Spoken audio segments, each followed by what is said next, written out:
2 mois après le premier tour, les couleurs des affiches des candidats de l'époque sont quelque peu défraîchies. Mais aujourd'hui, à la mairie, on est plutôt soulagé depuis que la date du deuxième tour des municipales a été fixée. La crise sanitaire a bouleversé l'agenda de monsieur le maire. Claude Fita devait passer la main après 12 ans à la tête de la mairie.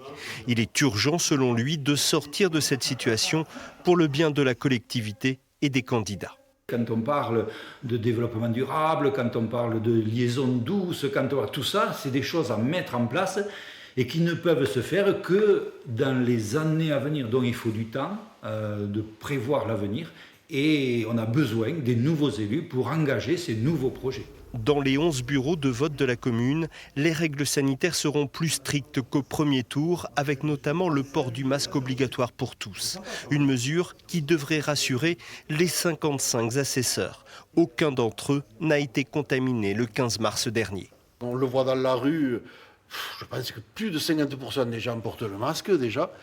Et je pense qu'ils viendront sûrement avec le masque. Là, je n'ai aucune inquiétude de ce côté-là. Entre les deux tours, pas de réunion publique ni de distribution de tracts sur les marchés. Groyer a enregistré 42% de taux de participation au premier tour. Les 9000 inscrits devraient retrouver le chemin des urnes encore plus confiants. Est-ce que j'aurais peur de me faire contaminer en allant voter? Non, je pense pas, non.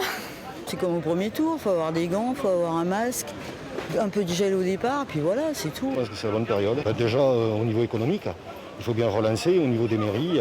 Il faut bien qu'il y ait des gens en place pour pouvoir relancer la ville. L'appel aux urnes du 28 juin arrivera-t-il à mobiliser dans ce contexte particulier ?